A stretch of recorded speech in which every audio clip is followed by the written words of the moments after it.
Beetham was taken. Keon Cow, a former national under-20 footballer who now plays with W Connection. Mr. Speaker, he was arrested under the anti-gang law. No criminal records. Mr. Speaker, the residents and his coach are saying that he is not involved in a gang. What was his crime? His crime is that he lives in Beetham. How fair could that be? How fair could that be?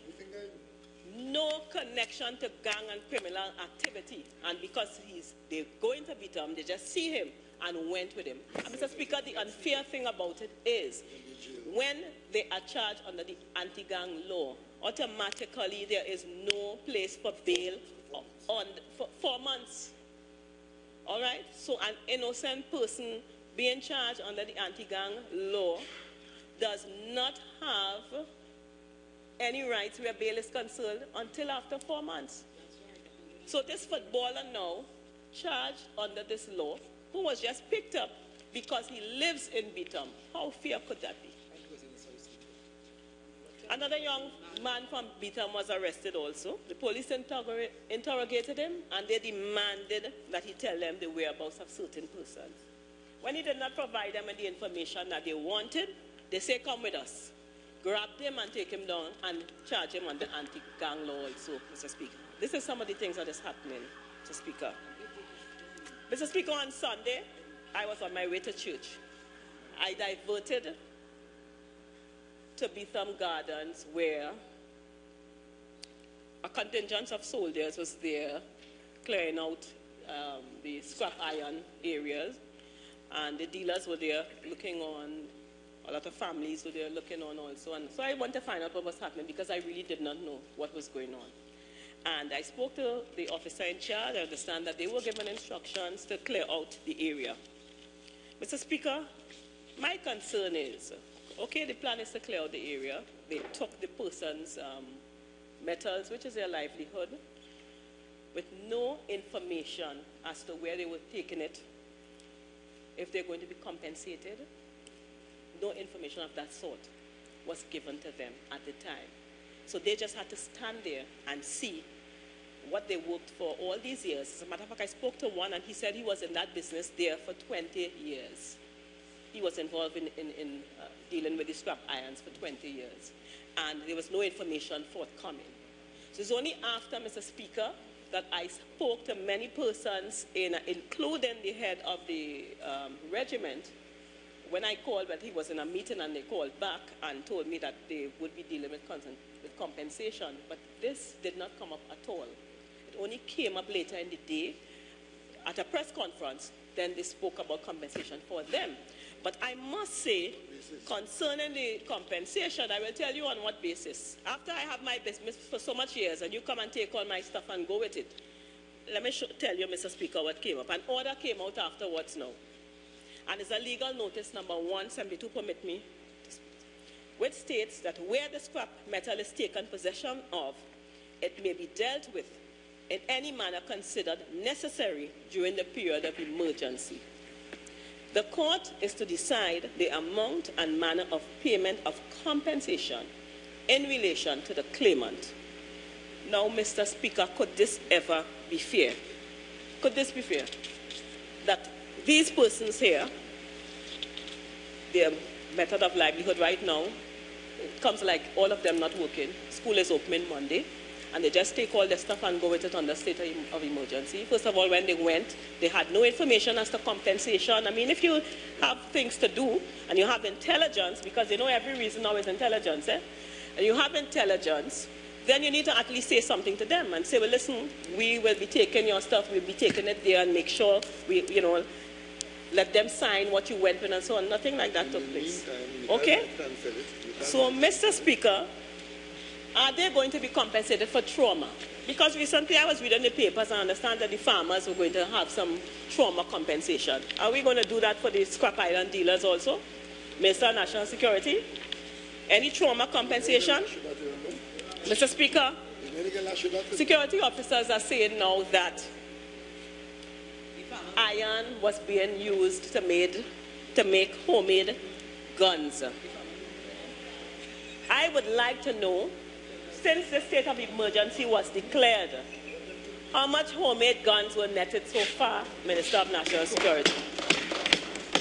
Seeing that you all have intelligence, I want the proof. I want the proof. All right? If you are saying the farmers were illegal too, the farmers were illegal also. So, Mr. Speaker, I would like to know. Yes, but what is there belongs to them. What is there belongs to them, and they need to be compensated, illegal or otherwise.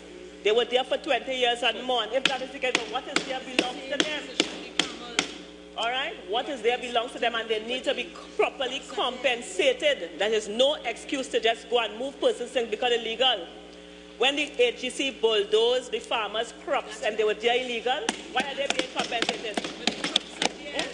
The crops belong to them. They planted it. So why now you're saying these scrap iron dealers are illegal? So what happened? They have no rights? It does not belong to them? The scrap iron belongs to them, Mr. Speaker. Meantime, the factories sell it, melt and sell it. Right? That is unfair. Where is the trauma compensation also if that is the case? Then we cannot, at this point, it cannot be one rule for Peter and one for Paul. It cannot be. It has to go across the board.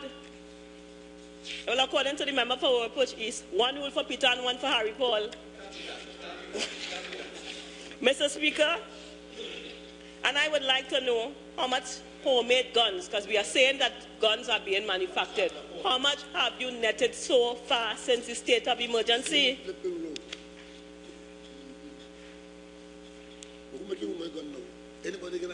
But when you check the records, how much homemade guns are being used now anyway? How much homemade guns are being used now anyway? All right? Seeing that you have left our borders open for guns and ammunition to come, you don't need no homemade guns again? You have left our borders open. Ready-made guns. Okay? How much homemade guns are being used at this point in time? Mr. Speaker, the government was boasting about catching a big fish in the Hyatt. Mr. Speaker. Mr. Speaker, that same person was awarded a contract by the government on August the 23rd this year. What? Member for Shagona Swiss. Mr. Speaker, a fishing contract? that big fish that was caught in the Hyatt was awarded a contract by this UNC government on August the 23rd. And it's the same day that the men checked into the Hyatt. Same day. So they went to celebrate. Mr. Speaker, he was charged under the anti-gang law. Then if he's a gang leader or gang member, what does it say about the government and its fight against crime and their intelligence, according to them? What does it say about the intelligence, Mr. Speaker? When contracts are being awarded to gang leaders, what the government think they're going to take the money to do? Buy bread? Mr. Speaker, there are other known gang leaders awarded CPEP contracts too, recently. And I would like the Minister of National Security to get your intelligence to check on that. Check on that. CPEP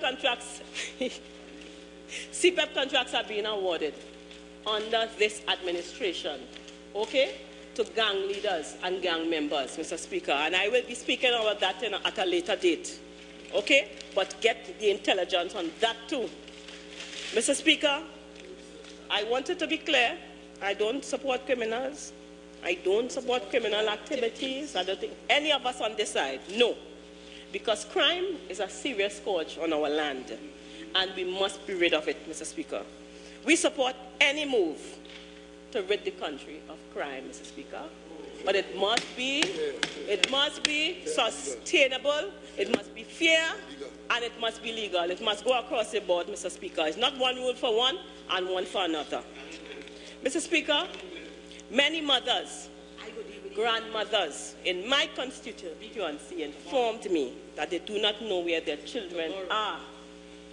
Mr. Speaker, many persons are being arrested and are being given the runaround by the police. When they seek to find out the whereabouts of their children, people are being given the runaround. So, Mr. Speaker, I would like to appeal to the member for Sipario, the Honorable Prime Minister, as a mother and a grandmother, to instruct the police to cooperate with the mothers and grandmothers out there, Mr. Speaker, who are crying and want to know where their children are. Because not everyone detained by the police are criminals. Not everyone detained by the police is a criminal, and we need them to find out about their whereabouts. Under the Geneva Convention, Mr. Speaker, Articles 69, 70, and 71, international norm dictates how prisoners of war should be treated, Mr. Speaker. And Mr. Speaker, our youths arrested are not prisoners of war. They are not prisoners of war. And the Geneva Convention, Articles 69, 70, and 71, tells you about how prisoners of war should be treated. And they have rights. They have basic rights as to how they should be treated, and with regards to communication with their family members, Mr. Speaker. And under this state of emergency, our youth are being herded like goats, Mr. Speaker, and I say goats, Mr. Speaker, and let to be slaughtered because of the fact that they do not have any right under the anti-gang law where bail is concerned, Mr. Speaker. And we need to remember that a person is innocent until proven guilty, Mr. Speaker. And that is in the Constitution of Trinidad and Tobago, Mr. Speaker. Mr. Speaker, due to the declaration of the state of emergency, a large number of persons were arrested. Well, we just heard the figure of 1,143 persons arrested, and therefore, most of them would be in the prison system or in the police stations. So, Mr. Speaker, at the moment, there are 11 inmates to a cell at Golden Grove Prison, Mr. Speaker, and this impacts on the human rights of prisoners, Mr. Speaker, and this is something that needs to be looked at. Mr. Speaker, I am aware that there are not enough room in the prison system, and in the remand yard, there's an area called, the cells called the bullpen, which houses about 15 persons, no beds, probably sleeping on mats or so on, and this really is not a good thing for persons. Mr. Speaker, the President of the Prison Officers Association, quoted in The Guardian August the 28th, stated that he was concerned about prisoners entering the system as they are faced with overcrowded situation, which would place a further burden on the system. Mr. Speaker, there's a possibility of riots in prison when it is overcrowded, and gang leaders can also plan their next course of action in the prison. Mr. Speaker, detainees and seasoned criminals are not supposed to be in the same cells. And I understand, Mr. Speaker, that the premises of a People's Partnership supporter is being prepared to hold those arrested. So we are waiting to find out the name of that person. We understand that the premises of a supporter of this government is being prepared to hold prisoners. So we await the news, Mr. Speaker. Mr. Speaker, of course, I heard the Minister of National Security refer to the rehabilitative programs in the prisons. But we know that because of the overcrowding, it will surely affect the rehabilitative programs in the prison. Mr. Speaker, the government should be cognizant of the fact that there may be health issues arising in the prisons, not just for prisoners, but the prison officers are also very concerned about it. And Golden Grove and Port of Spain Prison doesn't have the human resources and facilities to effectively supervise the inmates at the prison, Mr. Speaker. So we have to be aware of that and be careful that there is not a riot in the prison. Mr. Speaker, the government is boasting every day about the number of arrests made since the state of emergency, Mr. Speaker. Every day, we have so-and-so amount, so-and-so amount. And they still want to know why these arrests were not made before. I am still concerned about that. Why didn't this happen before? With all this intelligence that he had, why did we need a state of emergency with this intelligence to... Why? Because we want to beat up people, abuse people, run in people's house, trample, carry your dogs, do whatever. I mean, a lot of the things that is being done, as I said before, could be done under normal policing. So I I am concerned about that, Mr. Speaker. Mr. Speaker, the Minister of National Security spoke about his relative's son, who happened to be in the wrong place at the wrong time, Mr. Speaker. Well, this is the same thing that is happening. This is the same thing that's happening to persons under the state of emergency. Once they happen to be in the wrong place or live in the wrong place, they are being taken down, Mr. National Security. And I expect you to be concerned about that, sir. Mr. Speaker,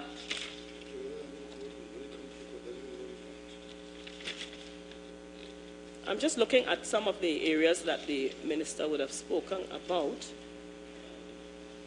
And spoke about the fact, I had a serious problem with the fact that he spoke about people who look like him, who are in prison, and who are the ones being killed based on the statistics and so on. And I'm trying to figure out if that is why the law enforcement authorities were given permission to mash up people who look like you and people who look like me, Mr. Speaker. I would like to know that, if that is the reason why, Mr. Speaker. Because I have a serious problem with that, Mr. Speaker. Okay? The stereotyping of individuals because of how they look. And member for Lopito Banya West, don't talk any back there, because if you were not in this house, if you were in Bitam at the time, you would have been taken, because you look like me. Okay? Mr. Speaker, you're well qualified. Mr. Speaker, how many importers of firearms and Mr. Speaker, how many importers of firearms and drugs were arrested under the state of emergency? How many importers? Because that is very important. Taking the little boys around the place and going with them is one thing. I want the statistics on the importers of firearms and the importers of ammunition and drugs. Where is the statistics on that? What about the persons financing these operations? Are they being held? As a matter of fact, their area probably not under the map. The map that was shown to us by the Honorable Member for Chaguanas West. And as I speak about the map, Member for Chaguanas West, you raised up the map and spoke about the PNM map. It's not a PNM map, it's the police did that map. You raised a map and spoke about the areas and the police and the PNM. This is the PNM map. It's not a PNM map, it's the police. Not because you all are involved in the running of what is happening in the police service. You think we were, you know. All right? We did not do the map. It's based on the information the police had. The police did the map. Okay? So do not stand up here and say it's a PNM map. It's not a PNM map, it's the police. Mr. Speaker, as I'm speaking about people in certain areas and I speak for my constituency always, Mr. Speaker, because they resoundingly voted for me, and that is why I'm here today. Mr. Speaker, not because people are from certain communities, we must remember that they may not be involved in criminal activities, but if they are, then they must feel the brunt of the law if that is the case, Mr. Speaker, and we agree. Mr. Speaker, everyone is entitled to fairness under the law, and I cannot stand here and see injustice taking place in certain sections of the society, Mr. Speaker. I cannot stand here and shut my mouth and do not defend persons, especially unfairness taking place in certain sections of the society. I will not be muzzled as many people in Trinidad and Tobago are today, Mr. Speaker. I realize all of a sudden, Mr. Speaker, the Emancipation Support Committee has finally found their voice, Mr. Speaker. But I still want to know, where is Wakandal Dagger? Where is he? Mr. Speaker. Mr. Speaker, at the end of the day, Mr. Speaker, I will not be muzzled, but I know that many people are muzzled for position, for ambassadorial postings and different things, you know, so they cannot speak anymore. But, Mr. Speaker, I am here to speak, and I will speak on behalf of the people of Lamantelli-Smova. It is a fact, Mr. Speaker, that all of us want to see the back of crime in Trinidad and Tobago, but at what cost to the society? And it is clear that the relationship between law enforcement authorities and communities by the end of the state of emergency will be totally destroyed, Mr. Speaker, totally destroyed. Many people, of course, who may be law-abiding citizens, they are being stereotyped as criminals, Mr. Speaker, criminals. And the impression given, and I can tell you in the constituency of Lamantelli-Smova, that certain communities seem to be source of all evil in Trinidad and Tobago. And these perceptions must not be allowed to continue, Mr. Speaker. We on this side support any initiative in the fight against crime.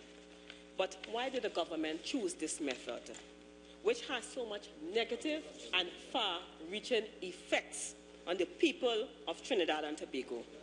And from my observation, more so on certain sections of the society, and as according to the Minister of National Security, people who look like me. Honorable members, the speaking time of the member for Lamantelli-Smova has expired. Honorable members, the question is that the speaking time of the honorable member for Lamantelli-Smova be extended by a further 30 minutes. All in favor say aye.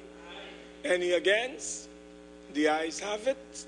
The speaking time of the honorable member for Lamantelli-Smova is extended by 30 minutes. You may continue, honorable member.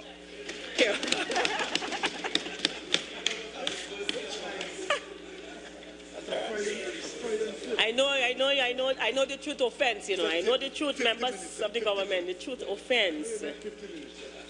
But I will take my 30 minutes. Fire today. Mr. Speaker, you know, I just want to remind the government here that we have gotten a state of emergency.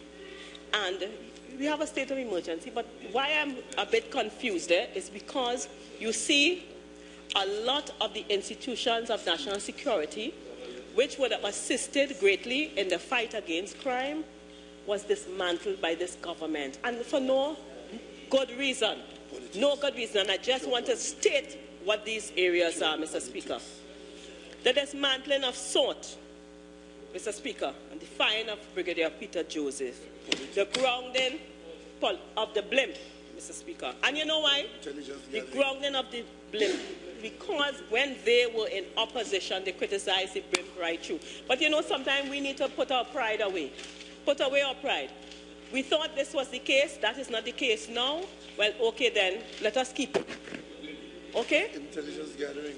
Can't tell you that serious security matters. Okay? But your national security persons will know about the capacity and capability of the blimp and know that this should have been kept. Okay, Mr. Speaker?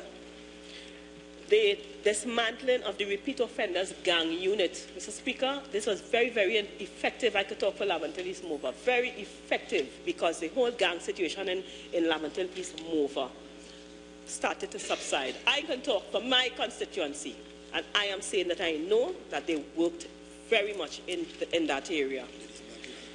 They dismantled that. The cancelling of the OPVs, as alluded to before, Mr. Speaker. The dismantling now, taking out Milat and my part out of the military arm and watering it down. Really is not a good thing. I mean, some parents came to me, Minister of National Security, and I told them I will plead with you on their behalf. Because some of the problems that they have is not just merely education. They are very happy about the discipline aspect, because there's many youths at risk in the Milat and My Part program, and the discipline aspect is what they like, and they are happy for the protective services, the defense force being there and assisting them. And they are very, very concerned, and they really would like the program to stay under national security.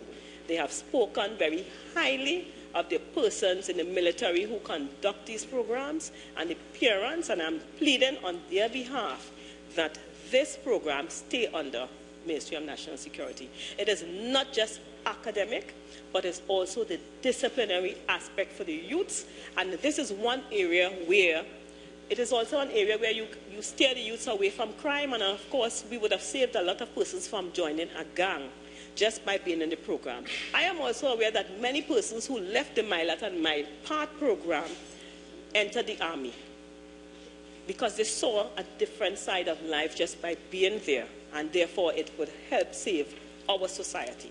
And that is why I'm saying that the approach to crime is supposed to be multi-pronged. We're supposed to take everything into consideration, including our youths and our youth program, because we must start with the youth. And Mr. Speaker, the government would do well to appreciate that the most effective deterrent to crime is the quick capture and conviction of criminals. And of course, the detection rate in the police service of criminals and so on is very much low. And that is something that needs to be worked on. The detection rate is low, and we must work on the detection rate. Just rushing in and holding people and going with them without proper evidence is not going to help, because later on in the next few months, most of those persons without evidence will be back out on the streets.